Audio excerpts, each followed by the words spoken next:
मेरा सुतीला बाप रोज हमारे घर चलाता और बहाने बहाने से मुझे छेड़ने की कोशिश करता, लेकिन वो इस बात का एहसास ना होने देता।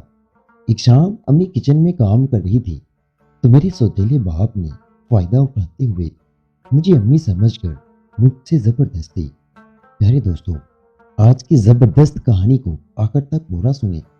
मुझे सोए ज्यादा देर न गुजरी थी कि अचानक ही मुझे अपने वजूद पर किसी की गिरफ्त का एहसास हुआ।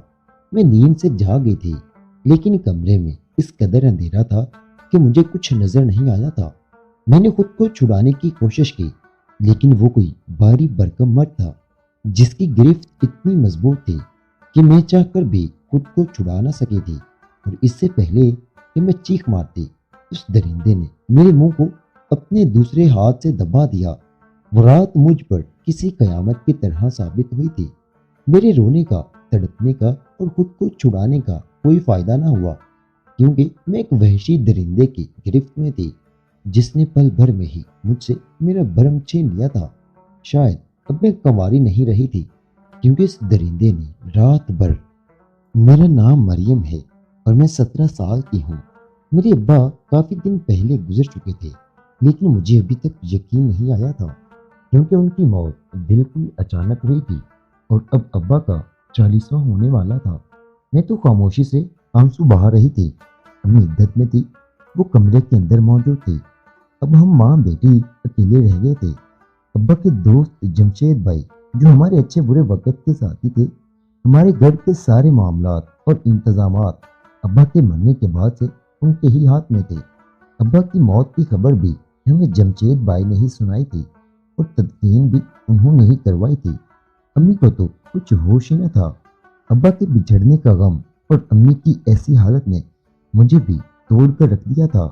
ऐसे में जमशेद भाई फरिश्ता बनकर हमारी जिंदगी में आए थे। अब्बा जिस जनरल स्टोर पर काम करते थे, जमशेद भाई उसके मालिक थे। और अब्बा क्योंकि वहाँ कई सालों से मुलाजिम थे, इसलिए जमशेद भाई की अब्बा से काफ़ी दोस्ती हो गई थी। मैं भी काफ़ी सालों से जमशेद भाई को इसी तरह अपने घर आते जाते देख रही थी। जब तक अब्बा जिंदा थे, जमशेद भाई कभी घर के अंदर नहीं आए थे। अब्बा दूसरे मेहमानों की तरह उन्हें बाहर बनी बैठक नहीं बिठाते और वहीं से खाती दरवाजों पर भेज दिया करते थे। मगर अब्बा के इंतकाल के बाद से जमशेद भाई घर के अंदर आने लगे थे। खाने के बाद जब सब लोग चले गए, तो जमशेद भाई मेरे पास आए और मेरे सर पर हाथ रखकर कहने लगे कि तुम्हें परेशान होने की जरूरत नहीं है मरियम, मैं तुम्हारे सर पर मौजूद हूँ। फिर जमशेद भाई ने मेरे हाथ में चंद हजार रुपए रख दिए और ये कहकर चले गए कि वो कल दोबारा आएंगे। मैंने बड़ी आंखों से उन नोटों की तरफ देखा और मेरी आंखों से आंसू बह निकले। हम गरीब जरूर थे, लेकिन जब तक अब्बा जिंदा थे, हमें किसी के सहारे की जरूरत नहीं पड़ी थी और ना ही कभी किसी के आगे हाथ फैलाया था। मैं तो अब्बा की लाडली बेटी थी, लेकिन आज अब्बा के 40वें पर हम इतना मजबूर हो चुके थे कि घर का खर्चा चलाने के लिए भी हमें जमशेद भाई की तरफ देखना पड़ रहा था। मैंने 10वीं जमात पास कर रखी थी। मेरे पास कोई खास तालीम भी न थी कि मुझे कहीं कोई नौकरी मिल सकती, इसलिए हमारी जिंदगी बहुत मुश्किल में आ गई थी। अम्मी तो सारा वक्त खामोश अपने कमरे में ही बैठी रहती। मैं ही जमशेद भाई की मदद से घर चला रही थी। और फिर जब अम्मी की इद्दत खत्म हुई, तो मुझे थोड़ा सा सुकून का एहसास हुआ कि अब मुझे जमशेद भाई के आगे हाथ नहीं फैलाने पड़ेंगे। मुझे लगा था कि अम्मी खुद ही कोई काम करेगी और हमारे घर का खर्चा चलाएगी, लेकिन मैं गलत साबित हुई थी, क्योंकि जिस दिन अम्मी इद्दत से उठी, उसी दिन जमशेद भाई ने अम्मी को शादी का पैगाम भेज दिया। ये बात मेरे लिए बहुत हैरान कुन थी, क्योंकि जमशेद भाई अब्बा के दोस्त थे, वो शादीशुदा और 3 बच्चों के बाप भी थे। फिर उन्हें अम्मी से शादी की जरूरत क्यों पेश आई थी? मैंने अम्मी से कहा कि आप शादी से साफ इनकार कर दें। मैं जवान हो गई हूँ और आप मेरे होते हुए कैसे दूसरी शादी कर सकती हैं? मेरी बात सुनकर मेरी अम्मी ने एक नज़र मेरी तरफ डाली और कहने लगी कि ये दुनिया बगैर मर्द की औरत को जीने नहीं देती। अगर मैं जमशेद से शादी नहीं करूंगी, तो वो हमारा साथ देना छोड़ देंगे। हमारे घर का खर्चा कैसे चलेगा? तेरे अब्बा की जिंदगी में میں نے کبھی اس چار دیواری سے قدم باہر نہ نکالا تو پھر اب کیسے نکالوں گی؟ مجھے جمشید سے کوئی جذباتی لگاؤ نہیں ہے، لیکن اس سے شادی ہم دونوں کی زندگیوں میں سکون لا سکتی ہے۔ اور پھر امی نے خود ہی فیصلہ کر کے جمشید بھائی سے نکاح کر لیا۔ ابا کی جگہ کسی اور مرد کو امی کے ساتھ دیکھنا میرے لیے بہت ہی مشکل تھا، لیکن امی کی وجہ سے مجھے جمشید بھائی کو قبول کرنا پڑا تھا۔ جمشید بھائی دن کا کچھ وقت ہمارے ساتھ گزارا کرتے اور پھر واپس چلے جاتے، کیونکہ انہوں نے اپنی پہلی بیوی کو اس شادی کا نہیں بتایا تھا، نہ ہی امی نے کسی کو خبر ہونے دی تھی۔ البتہ جمشید بھائی کی شادی کے بعد ہمارے حالات بہت بدل گئے تھے، ہر چیز کی فراوانی ہو گئی تھی اور ساتھ ہی امی کے رنگ بھی بدل گئے تھے۔ جمشید بھائی نے امی کو بہت ہی خوبصورت کپڑے بھی لا کر دیے تھے اور زیورات بھی بنوائے تھے۔ ان کی عنایتیں مجھ پر بھی امی جیسے ہی تھیں، میرے لیے بھی وہ ایک سے بڑھ کر ایک خوبصورت چیزیں لاتے جنہیں دیکھ کر میں خوش ہو جاتی، کیونکہ میں نے اپنی زندگی میں ایسے قیمتی چیزیں استعمال نہ کی تھی۔ جمشید بھائی سے امی کی شادی کو 1 مہینہ ہی ہوا تھا اور سب کچھ پوری طرح بدل کر رہ گیا تھا، لیکن ایک بات مجھ سے برداشت نہ ہوتی تھی، وہ امی کے اندر آنے والی تبدیلی تھی۔ امی ابا کو بالکل بھی یاد نہیں کرتی تھی۔ جمشید بھائی خود ہمارے گھر آ کر امی کے ساتھ کمرے میں بند رہتے یا پھر فون پر امی سے باتوں میں لگے رہتے۔ امی کی توجہ مجھ پر بالکل بھی نہ تھی اور میں تنہائی کا شکار ہو گئی تھی، اور اسی بات کو لے کر میرا امی سے جھگڑا بھی ہو گیا۔ میں نے امی سے کہا کہ تمہیں تو جمشید بھائی اتنے عزیز ہو گئے ہیں کہ تم اپنی سگی بیٹی کو بھول گئی ہو۔ میری بات سن کر امی کہنے لگی کہ وہ میرا شوہر ہے اور اس پر توجہ دینا میرا فرض ہے۔ میں آہستہ آہستہ امی کی طرف سے بدگمان ہونے لگی تھی۔ میں پہلے ہی ابا کے اچانک انتقال سے ٹوٹی ہوئی تھی، اوپر سے امی کا بدلا ہوا رویہ اور ان کی جمشید بھائی کے ساتھ قربت نے مجھے جلا دیا تھا۔ امی کی شادی کو دوسرا مہینہ چل رہا تھا۔ امی زیادہ وقت اپنے کمرے میں رہنے لگی تھی اور ایسا لگتا جیسے ہر وقت کسی دعوت میں جانے کی تیاری کر رہی ہوں۔ میں جب بھی کمرے میں جاتی تو امی شیشے کے آگے کھڑی سجتی سنورتی نظر آتی اور گھر کے سارے کام مجھے بتا دیتی۔ کئی دفعہ میں نے امی سے ان کی تیاری کے بارے میں پوچھا تو کہتی کہ تیرے ابا کے ساتھ میں نے ساری زندگی بس خواب ہی دیکھے ہیں، اب ان خوابوں کو جی رہی ہوں۔ مجھے ایسا لگنے لگا تھا جیسے امی کو ابا کی موت پر دکھ کی بجائے خوشی ہونے لگی ہو۔ ایک دن امی دوپہر کے وقت سو رہی تھی کہ جب جمشید بھائی امی سے ملنے کے لیے چلے آئے۔ انہیں دیکھ کر مجھے کوفت کا احساس ہوا تھا۔ آج کل امی کو زیادہ ہی نیند آ رہی تھی، پتہ نہیں کیوں ایسا لگتا تھا جیسے امی نشے میں ہو۔ کئی دفعہ میں نے جمشید بھائی کو کچھ چپکے چپکے امی کو کھلاتے ہوئے بھی دیکھا تھا۔ کہیں نہ کہیں مجھے لگنے لگا کہ جمشید بھائی امی کو کسی نشے کا عادی بنا رہے ہیں۔ امی ابھی بھی اتنی ہی گہری نیند میں سو رہی تھی کہ جمشید بھائی کے دروازہ بجانے کی آواز پر بھی نہ اٹھی تھی۔ میں نے جمشید بھائی کو بتایا کہ امی سو رہی ہے اور اتنی جلدی نہیں اٹھے گی، جی سن کر وہ واپس جانے کی بجائے میرے پیچھے پیچھے ہی رسوئی میں چلے آئے۔ میں رات کے کھانے کی تیاری کر رہی تھی، اچانک ہی میرے کندھے پر ہاتھ رکھ کر کہنے لگے، مریم کیا تم مجھ سے ناراض ہو؟ ان کی اس قدر قربت نے میرے ہوش اڑا دیے تھے۔ میں نے جلدی سے ان کا ہاتھ اپنے کندھے سے ہٹایا اور ان سے کہا کہ میں کیوں آپ سے ناراض ہوں گی؟ جمشید بھائی کہنے لگے کہ تمہاری امی بتا رہی تھی کہ تمہیں میرا یہاں آنا اچھا نہیں لگتا، اور میں نے بھی یہی محسوس کیا ہے۔ تمہاری امی تمہاری وجہ سے مجھے اب روز آنے کے لیے منع کرتی ہے۔ میں تمہاری امی کا شوہر ہونے کے ساتھ ساتھ اب تمہارا باپ بھی ہوں۔ اگر تمہیں میری ذات سے کوئی مسئلہ ہے تو تم مجھے کہہ سکتی ہو، لیکن تمہاری وجہ سے میں اپنی بیوی کی خبر گیری نہیں چھوڑ سکتا۔ میں نے فوراً نفی میں سر ہلایا اور جمشید بھائی سے کہا کہ آپ کو یقیناً کوئی غلط فہمی ہوئی ہے، مجھے آپ کے یہاں آنے سے کوئی مسئلہ نہیں۔ امی سو رہی ہیں، اب آپ جا سکتے ہیں، مجھے بھی ابھی گھر کے کام کرنے ہیں۔ جمشید بھائی میرے اتنے قریب کھڑے تھے کہ مجھے ان سے خوف آ رہا تھا۔ میرے اس طرح جواب دینے پر जमशेद भाई ने मुझे सर से पांव तक देखा और फिर बिना कुछ कहे ही घर से निकल गए। उनके जाते ही मेरी सांस में सांस आई थी। पता नहीं क्यों, लेकिन मुझे उनका किरदार कुछ अच्छा नहीं लगा था। उन्होंने जिस तरह अब्बा के मरते ही न सिर्फ अम्मी से शादी की थी, बल्कि उस शादी को खुफिया भी रखा था। जमशेद भाई जा चुके थे और अम्मी अभी तक सो रही थी, इसलिए मैंने छत का रुख किया। घर के हालात से बहुत तंग आने की वजह से मैं अक्सर शाम के वक्त छत पर जाकर बैठ जाती। हमसायों में नए किराएदार शिफ्ट हुए थे। उनका बेटा शर्जील भी शाम के वक्त छत पर चला आता। मेरी उससे कुछ सलाम दुआ हो चुकी थी। हमारी और उनकी छत एक ही थी। शर्जील 20 साल का खूबसूरत और जवान लड़का था। मैं ऐसे ही छत पर बैठी अब्बा की याद में आंसू बहा रही थी। इतने में शर्जील छत पर चला आया और मुझे रोता हुआ देखकर मेरे पास ही बैठ गया और वो खामोशी से मुझे तकता रहा। फिर उसके पूछने पर मैंने उसे बताया, मुझे अपने बाप की याद आ रही है।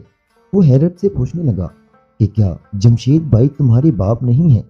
उसे मालूम नहीं था कि मेरे अब्बा का इंतकाल हुआ है। मैंने नफी में सर हिलाया और उसे बताया कि जमशेद भाई अब्बा के दोस्त हैं। अम्मी ने तो उनसे खुफिया शादी की है, इसलिए इस रिश्ते के बारे में मैंने उसे कुछ न बताया। वो कहने लगा, हैरत है, जमशेद भाई का तुम्हारे घर हर वक्त चले आते रहना कोई अच्छी बात नहीं है। मुझे उनकी नीयत कुछ ठीक नहीं लगती। कुछ अजीब से किस्म के आदमी हैं। अगर वो तुम्हारे कुछ नहीं लगते तो उनसे दूर रहा करो। शर्जील ने एकदम से ही जमशेद भाई के बारे में ऐसी बात कहकर मुझे हैरान कर दिया था। मैं हैरत से शर्जील को देख रही थी। वो कहने लगा कि मैं भी एक लड़का हूँ और अच्छी तरह मर्दों की फितरत से वाकिफ हूँ। अगर घर में तुम्हारे और तुम्हारी माँ के अलावा कोई नहीं है तो उनका इस तरह आना जाना बिल्कुल भी ठीक नहीं है। यकीनन उनके इरादे कुछ और होंगे। तुम जवान हो, हसीन हो, तुम्हें ऐसी बातों का ख्याल रखना चाहिए। शर्जील की बातें सुनकर मैं सोच में पड़ गई थी। कई दफा मुझे भी जमशेद भाई के इरादे ठीक नहीं लगे थे। उनका हम पर इस कदर मेहरबानियां करना और फिर अम्मी से अचानक निकाह की बात और तन्हाई में मेरे पीछे रसोई में चले आना, सब कुछ ही बहुत अजीब था। थोड़ी देर बाद मैं शर्जील को अलविदा कहकर नीचे चली आई थी। जमशेद भाई अम्मी के कमरे से निकल रहे थे। मुझे देखते ही मेरे करीब आए और कहने लगे कि मगरिब के वक्त छत पर ना जाया करो। उनकी नसीहत सुनकर मेरा दिमाग खराब हो गया था। मैंने कहा कि आप अम्मी की फिक्र करें, मैं अपना ख्याल खुद रख सकती हूँ। मेरा अंदाज बिल्कुल भी ठीक नहीं था।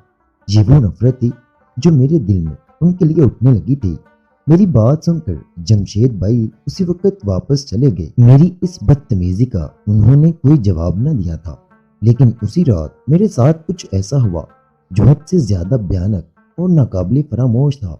रात के किसी पहर मेरे कमरे में कोई चला आया था और सिर्फ इतना ही नहीं, बल्कि मुझ पर हावी होकर मेरे साथ ज्यादती भी की गई थी। और इससे पहले कि मैं शोर शराबा करती या कोई लाइट जलाती, मेरे साथ ज्यादती करने वाला कमरे से निकल चुका था। हैरत की बात यह थी कि मेरे साथ इतना कुछ हो जाने के बावजूद भी अम्मी नींद में से नहीं जागी थी।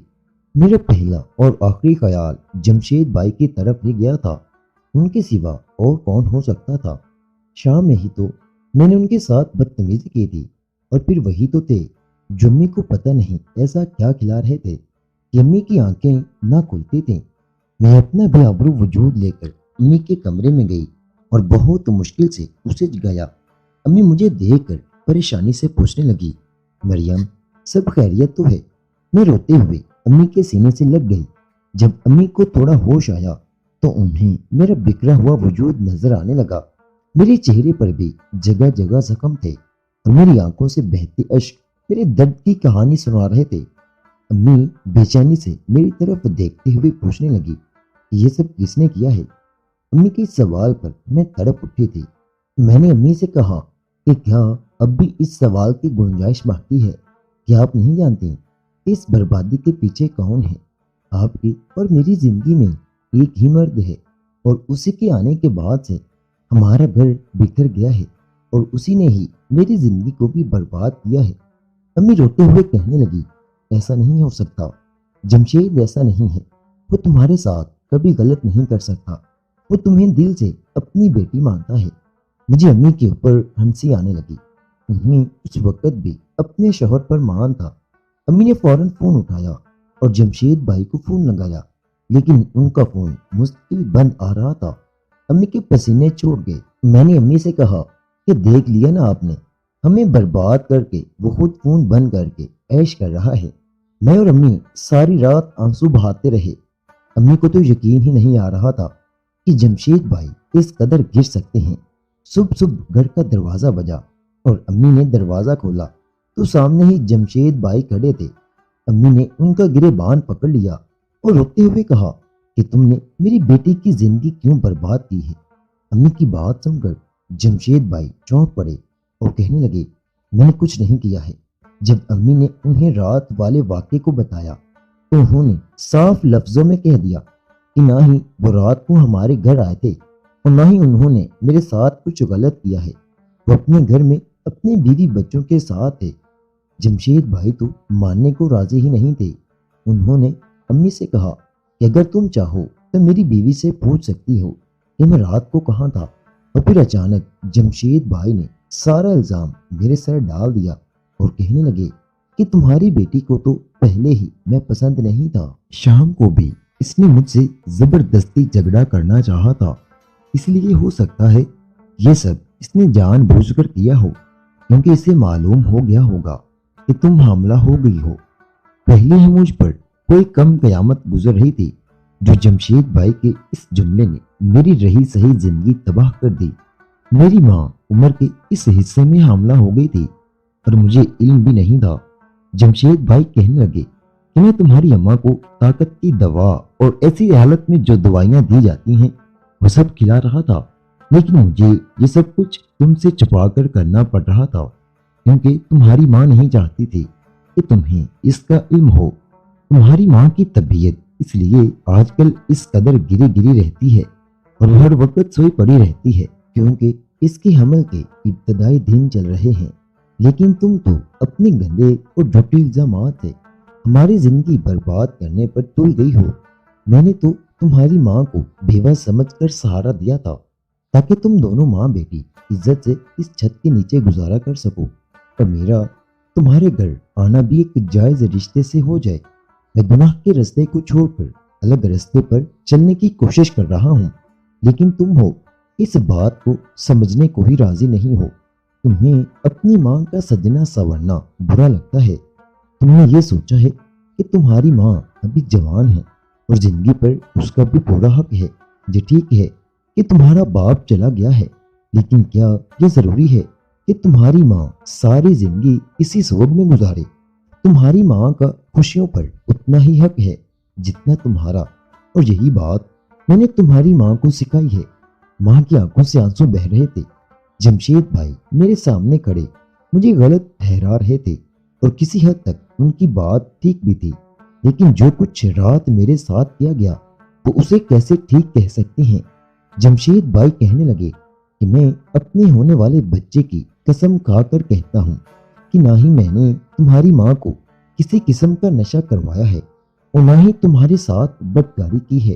اگر یہ سب کچھ ہوا ہے تو یہ کسی اور کا کام ہے۔ جمشید بھائی مجھ سے پوچھنے لگے کہ کیا میرے سوا اور بھی کوئی مرد ہے جو اس گھر میں آتا جاتا ہے یا تم لوگوں کی خبر رکھتا ہے؟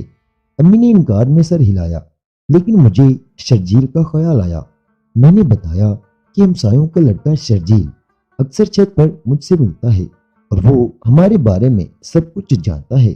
جمشید بھائی پوچھنے لگے کہ کیا تم نے کبھی اس سے میرے بارے میں کوئی ایسی بات کی ہے کہ اسے لگا ہو تم مجھ سے نفرت کرتی ہو، یا پھر کچھ ایسا کہ وہ تمہارے ساتھ کوئی غلط حرکت کرے تو اسے معلوم ہو کہ تم سارا الزام مجھ پر لگاؤ گی؟ جمشید بھائی کی بات سن کر میں ہکا بکا رہ گئی۔ شام ہی میں نے شرجیل کے ساتھ کئی گھنٹے بیٹھ کر جمشید بھائی کی برائیاں کی تھی اور شرجیل نے خود میرے دل میں یہ بات ڈالی تھی کہ جمشید بھائی مجھ پر اچھی نظر نہیں رکھتے۔ میری بات سن کر ابھی نے سر پکڑ لیا اور کہنے لگی کہ جب تم خود سے ایک غیر لڑکے کو اپنے گھر کا حال سناؤ گی اور اس سے ہمدردی کی امید رکھو گی تو پھر یہ سب تو ہوگا۔ کبھی کوئی غیر مرد ہمارا اپنا نہیں ہو سکتا۔ شرجیل نے तुम से दिखावे की हमदर्दी की और तुम्हारे दिल में जानबूझकर जमशेद के खिलाफ शक डाल दिया, और फिर उसी शक का फायदा उठाकर वो अपनी हवस पूरी कर गया। जमशेद भाई जल्दी से शर्जील के घर गए और उसे गिरे बांध से पकड़ लिया। थोड़ी ही देर में शर्जील ने खौफ में आकर सारा सच उगल दिया। उसने मेरी बेबसी और मजबूरी का फायदा उठाने की पूरी कोशिश की थी, क्योंकि उसे यह बात मालूम नहीं थी कि जमशेद भाई मेरे सौतेले बाप हैं और अभी उनका साया मेरे सर पर मौजूद है। जमशेद भाई ने न सिर्फ शर्जील को बहुत मारा था, बल्कि उसे ये घर छोड़कर जाने का भी कह दिया था। मैं जमशेद के आगे शर्मिंदा हो गई थी। मैंने जमशेद भाई से माफी मांगी तो उन्होंने फौरन ही मेरे हाथ पकड़ लिए और कहने लगे कि मैं उनके नजदीक हमेशा ही उनकी बेटी के बराबर रही हूँ। उन्होंने मेरी माँ से निकाह किया है, कोई गलत काम नहीं किया, और अब जबकि मेरी माँ हामला हो गई है तो वो मजीद ये बात दुनिया से भी नहीं छुपाएंगे और जल्द ही अपनी बीवी बच्चों को भी इस निकाह की खबर कर देंगे। जमशेद भाई की बात सुनकर मुझे खुशी हुई थी। जमशेद भाई कहने लगे कि मरियम, एक बात याद रखना, किसी एक के चले जाने से जिंदगी कभी नहीं रुकती। मैं मानता हूँ कि तुम्हारा बाप अब हमारे दरमियान नहीं रहा, लेकिन हमें इस दुनिया में रहना है और यहाँ रहने के लिए हमें किसी न किसी के सहारे की जरूरत है। तुम्हारी माँ ने मुझसे शादी करके कोई गलत काम नहीं किया है। मुझे एहसास हो गया था कि जमशेद भाई वाकई ही एक नेक इंसान थे और मेरे साथ जो कुछ भी हुआ था उसमें सरासर मेरी गलती थी। मैंने एक गैर मर्द पर पूरी तरह भरोसा करके उसे अपने घर के हालात से और अपने दिल की कैफियत से आगाह किया था, और इसी बात का खमियाजा मुझे भुगतना पड़ा था। कुछ दिनों में ही रशीद भाई ने माँ और अपनी शादी की खबर सबको सुना दी और आहिस्ता आहिस्ता सब लोग ही इस शादी को कबूल करने लगे। मैं भी इस शादी को कबूल कर चुकी थी। हमेशा पूरा सच जानकर अगला कदम उठाना चाहिए। ये ना हो कि आपके एक गलत कदम से आप सारी उम्र शर्मिंदा होते रहें, और ख़ास तौर पर कुंवारी लड़कियां कभी भी किसी गैर मर्द के सामने नरम लहजे में बात ना करें, ताकि किसी गैर के दिल में आपको आसरा ना मिले। प्यारे दोस्तों, अगर आज की कहानी आपको पसंद आई है तो हमारे चैनल को लाजमी सब्सक्राइब कर दें और वीडियो को लाइक और शेयर लाजमी करें। शुक्रिया।